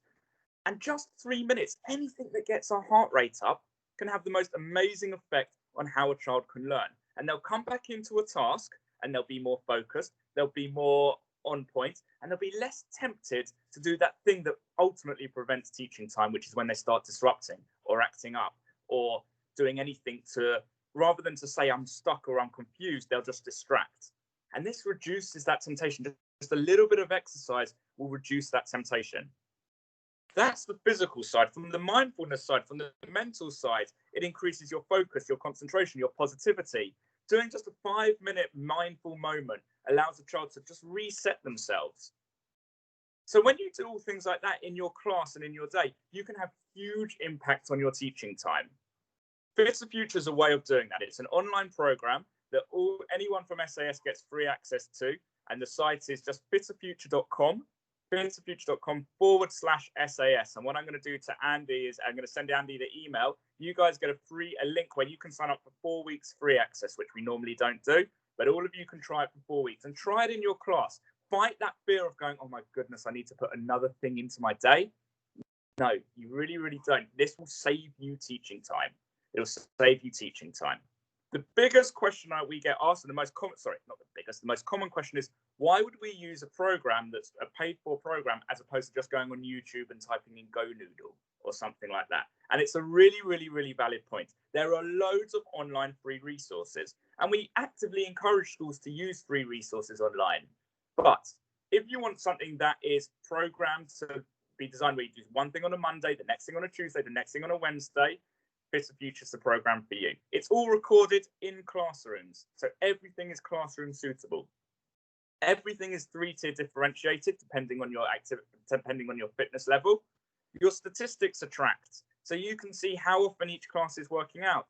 There's home usage where children get to go not on YouTube where they can see anything, but on a design set child-friendly site with the videos designed just for them. Every time the children use it at home, you get their stats as well. And you can start building up that picture. When we do this, look at our reading, look at our writing, look at our behavior, look at our confidence, look at our general classroom culture. All those things start to improve. Finally, as well, you can film your own content. So you can record your own content as teachers. You can set homework for them. You can set fitness challenges, mindful challenges, and the children can watch them, what you've put on, almost as a year 3 challenge or a year 4 challenge, anything like that. Try it for yourselves. And if you're not going to try Fit to Future, start with something free. Start with Go Noodle, or start by signing up for a free program and see if it works for you. See if just taking 5 minutes in the middle of a lesson, when you get that moment and you look at your class and you go, they have no idea what I'm talking about. Or when you feel like the children sitting there going, Miss or Sir, I have no idea what you're talking about. I'm lost. I'm about to do something that's going to distract. That's when Fit to Future can come on and really start changing that culture around, be it for an active moment or a mindful moment. And it's just fittofuture.com/SAS. Fantastic, Doug. Thank you for battling against the technology gremlins and bringing that presentation to us. Could you just very, very briefly just remind people of what those offers are that you've got out there? Absolutely. So we're offering any school in SAS 4 weeks of free access. So the free access will be to our 2 programs, our Be Mindful and our Get Active. It's just one login. You sign up. It's a very easy to complete form. I'm going to send the link, Andy, to you after this as well. And we'll give you free access for all of your teachers to try out. There's there's over 50 different active workouts and 30 different mindful moments, including yoga, Pilates, and animated sort of talk through exercises. But nothing is more than 5 minutes, and it's all classroom based. Fabulous. And people will often say, well, why are SAS client schools are the ones getting this and not everybody else? But ultimately, what we've done is tried to negotiate deals with all our wellbeing partners for SAS clients. So if you have an absence insurance policy of any sort with SAS, then you'll get all sorts of discounts or benefits in the way that Doug's just explained with Fit to Future. So, what we're trying to encourage people to do is to invest more in wellbeing in schools in terms of pupils and staff wellbeing. And if people, buy a policy with us to avail themselves of these offers, then actually that puts more money into SAS to be able to support wellbeing again. Last year, I don't know if you knew this, Doug, but last year, SAS put £4 million into school wellbeing across the country. And, we can do more of that if we've actually got more clients. So it kind of benefits clients by people coming on board and investing in well-being, because they do get some of these huge benefits, and over those 4 weeks you'll see the difference in terms of the impact that it's having. And the reason, can I just stop? So for non-SAS schools, there's still a free trial process, but it's not 4 weeks. And we also realise that now December is chaotic. Every month's chaotic, but December is incredibly chaotic. But what we can do with 4 weeks is we can try it for a couple of weeks in class and then give your children the home access over the Christmas break. So you as a school are actually creating a sustainable culture of well-being, because you're giving them pre-recorded work to complete that you can then see very easily who's done it and who hasn't done it, and see if you can challenge children to do one of these every day at home. And that's why for SAS schools we've given you that extra time over this period. Fantastic, Doug. Thank you ever so much, and thank you again apologies for the faulty start. Bye. No worries. Good to see you. Take care. Bye. Okay, we're on to our final speaker this morning. And Mandy Dowsing is with us from SAS. And Mandy, we have all sorts of services, don't we, that are available to clients. And Mandy's going to talk us through some of those services, particularly around the school nursing service, and what we have available to support schools. So we may well have a mixture of SAS clients and non-SAS clients on the call, but we are committed as an organisation to being proactive in supporting schools and building a wellbeing culture, and our nursing service is a big part of that. So welcome, Mandy. And over to you. Can you see me, Andy? I can, yes. Does it all look okay from your end? It's fine. Love the jacket. Yeah, it's a dress. All right. Yeah, I've even took my jogging bottoms off underneath. So I felt the part. So good morning, everyone, and thank you for joining us today. Like Andy says, I'm the lead nurse at Schools Advisory Service. I worked for 20 years in the NHS and ended my career district nursing and doing end-of-life care. I'm also a nurse prescriber. Then I moved into SAS, and that was purely to build an SAS wellbeing product. So it's taken us 10 years, but we've got such wonderful people on board, such as Andy. Thank you, Andy. And I thought what may be interesting for you, we don't like to think about maybe when people do become ill, but sometimes they do. So I thought I'd share a case study with you and just quickly discuss how the nurse support team can assist people when they need to. Okay, so what I'm going to talk about today is post-viral fatigue. And as you'll appreciate, this is very timely at the moment due to COVID, but we do come across this, especially after the winter months. It's important to stress that this is a real tricky one. Everybody's probably heard of chronic fatigue syndrome. It affects everybody in different ways. So one of us may get a real small virus, but really struggle afterwards. Some of us may get something that's quite debilitating, but come back quicker. We don't know the science behind this, but what we know is that we're seeing it. So I'll just give you a brief case study that we had back in April. And we're still working with this lady now, so you can see how we're helping her. So on to our first slide.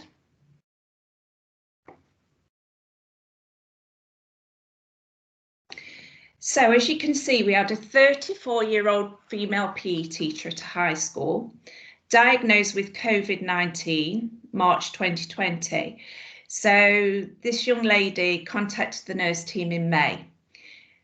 We take a quick, brief medical history. It's important that we know who we're talking to and the issues they may have had, because as we know, one person who has COVID is totally different to maybe another, and that comes back to how we respond to viruses. I don't want to keep talking about COVID, but it's a very tricky virus and we're learning all the time. But the important thing about this lady was that she actually had no previous medical history, Okay. While she had COVID, she was admitted to hospital twice due to breathlessness. She wasn't intubated, but she did need drugs to assist her with breathing. The interesting thing about this lady is you can see 34 years old. She was actually a runner. She ran half marathons, had no previous medical history. When the lady contacted us, she had only just began to put her feet to the floor. Okay, so moving on to the next slide. So we just need to ask ourselves, and this is post any virus, so you may come across it with any colleagues in school. What is fatigue and who actually gets post-viral fatigue? So to quickly, bear with me, I'm scrolling upwards, I've got a few notes. So fatigue is a common symptom of many different infections. It's very normal part of the body's way to fight an infection. Usually, as I said earlier, this fatigue goes away quickly once the body has dealt with the infection. However, we get this post-viral fatigue, and that's when the viral infection continues for a longer period of time. And that can be after the actual infection has gone. So if you think about COVID, we become COVID-free, but what we're talking about is this time after. And please remember, not everybody gets affected in this way. We have other types of infection, as I said, that can also lead to ongoing fatigue symptoms. It's very difficult to describe. So if you just remember, if anybody says I'm fatigued, it's not just tiredness, it's a very invisible symptom.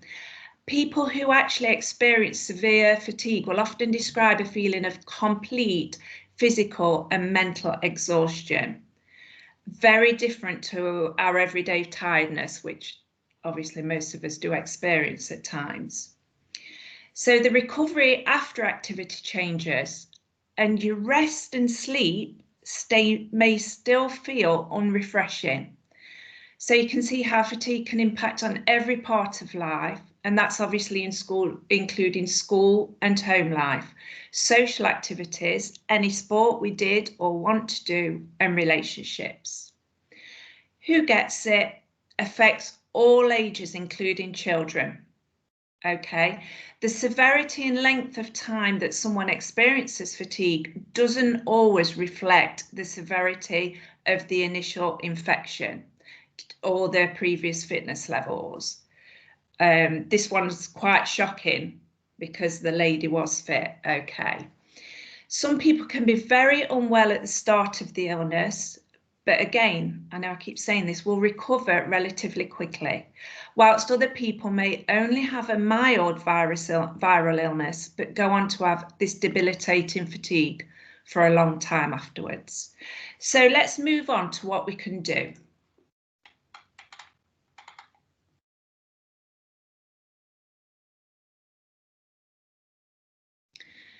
So what we would say is now we're what we call post-viral now, and we're looking at your fatigue improving, small amount of light activity, probably less than what you're wanting to do. So for this young lady, think about maybe what you want to achieve, and what I said to her was divide it by 10. Let's divide it by 10 to start with and go for small bite-sized pieces.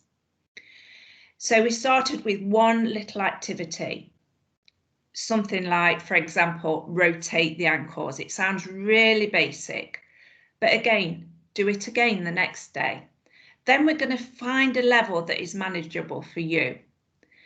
We reflect with the lady and we decide if her body can do more or actually even needs less activity. Now, this time scale can be really quickly, it can be slow. We always say, do not push through your fatigue. Just keep your expectations low for the time being and listen to your body. Most of all, we've all been saying it this year, be kind to yourself.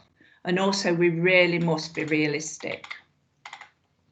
So when we say thinking activities, when our fatigue starts to improve, it's very easy to forget that thinking activities such as checking emails, reading, making decisions, and worrying about yourself or others all use energy.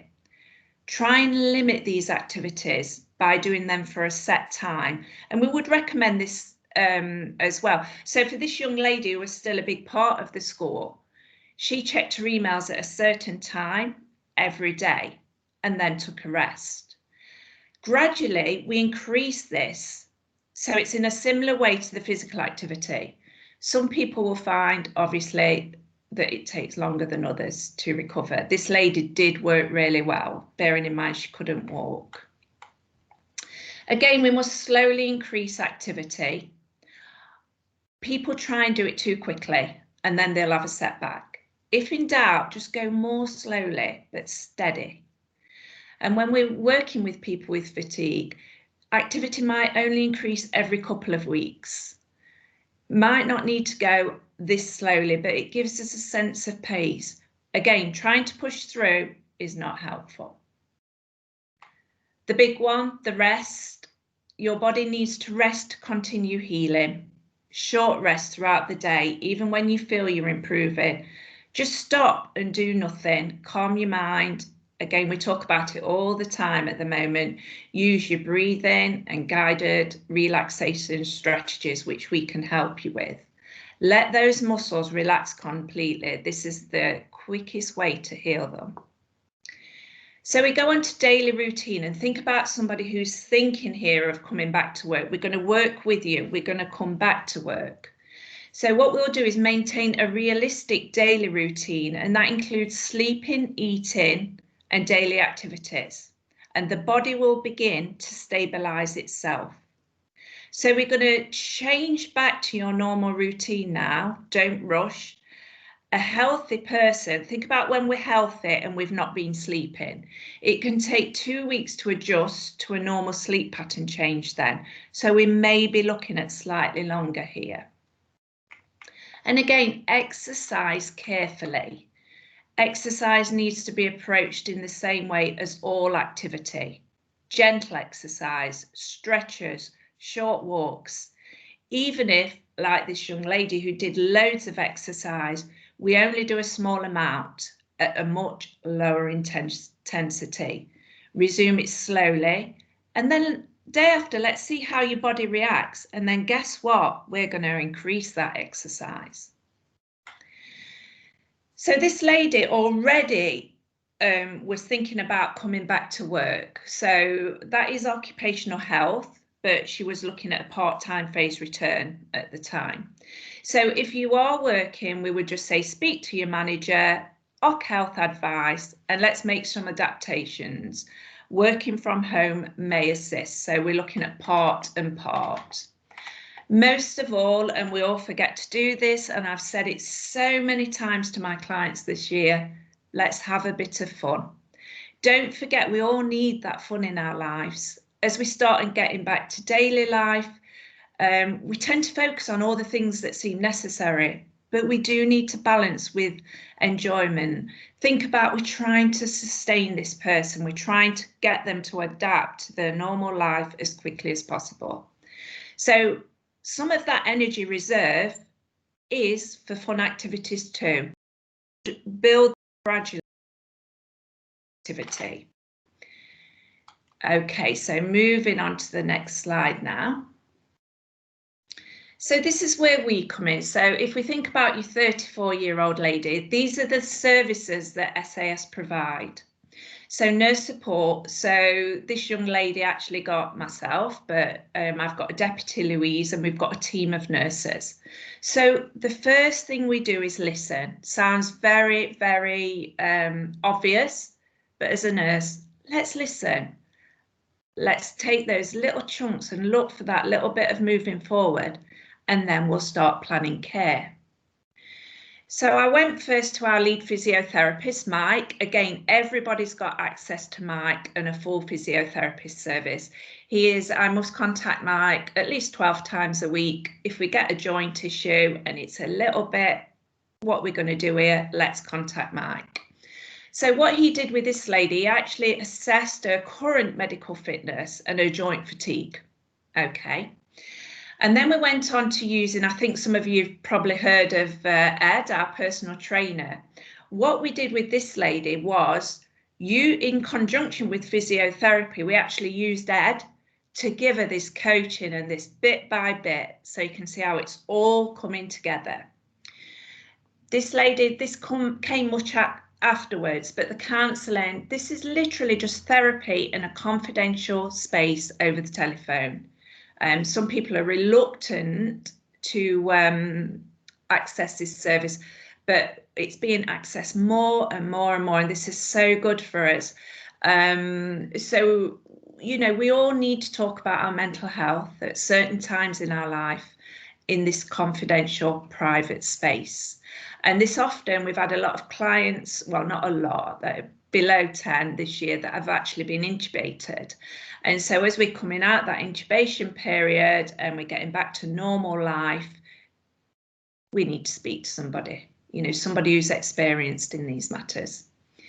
Again, for this lady, we have a pot of money that I will use for complementary therapies. So that's not somebody ringing up every day saying, you know what, today, Mandy, I think I'll have a massage. But for this lady, we did fund her some massages. You know, she's got joint fatigue. Let's make her feel good about herself. She can get there. And then finally, you know, they're all as important as each other, but I'm not sure if you've met June. Again, June will give us relaxation techniques and positive thinking that we can do to do this. So for this, she had one-to-one sessions with our wellbeing consultant, June. We're still working with this lady now. You'll be pleased to know she's actually gone back to school. She got as though she could walk pretty quickly. She is teaching PE with support of somebody else, but she is still checking in and using our services. Okay. So finally, again, any of you can contact me, Mandy at uk-sas.co.uk.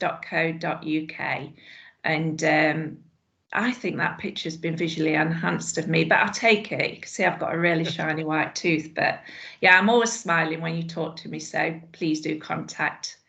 Okay, Andy, over to you. I don't know if anyone's got any questions or they want to email me. That's fantastic, Mandy. No, that's great, and it's a good news story for somebody. Definitely, yes. Clearly suffered and benefited hugely from the team. I've written down here the multifaceted team approach to nurturing staff back to health. Yeah. You know, and I am going to say this because it's true. We are the only absence insurance provider that provides COVID as part of our policy. Yeah. And we are the only provider that actually has a team of people to be able to support school staff in the way that you've just described. That's you know, right. Other providers will often, you know, franchise this out to third parties. What you've got with us is a coherent, consistent team approach, so that we look at all of those facets of recovery that you've just talked about. And it makes sense because we're dealing with one person. What you don't want to be doing is farming part of that recovery out to somebody else. Yeah. I think that's really important what you say, Andy, because often from when my days in the NHS, care can become really fragmented. And with the best one in the world, you know, sometimes it's about timing as well. So we have all these little things that people can dip into, but, you know, sometimes they want to be guided by a nurse. So it's not that I'm a massive expert, but all my nurses have so much experience and we're all very passionate about what we do. And I hope it does show. I really do. It comes across loud and clear. And it's great to hear a success story like that in terms of somebody being able to return to work now. Fabulous lady, yeah. Particularly, you know, being as active as she was, you know, it's not able to be as active as you were can affect you mentally, and getting back to work is a huge step in the right direction. So fantastic. And we all wish you well, Andy. Thank you, and thank you for everything that you and the team do, because you know, you're the sort of hidden angels with all of this in many ways. You crack on with what is the day job, but you're making a significant impact on the people who are, you know, facing up to the virus in front of classes across the country. So definitely, and we do, same as I said, well, you know me, but we really enjoy what we do, and it's so important from the heart what we do, really is. So I'd encourage anyone to contact us. Yeah, it comes across loud and clear. God. Wonderful. Thank you, Mandy. And lovely to see you all. And thank you to everybody for their contributions this morning. This brings our session. I'd like to claim credit for the fact that it's bang on time, but actually that's down to the individual speakers and keeping to their time slots as well. So thank you to all our speakers this morning. And we'll be here this time next week, well, 9:10 next Monday morning and on the 14th as well. We'll take a break then for Christmas, but I think we're likely to set up some more after Christmas as well. So thank you for joining us, and do have a good week, everybody.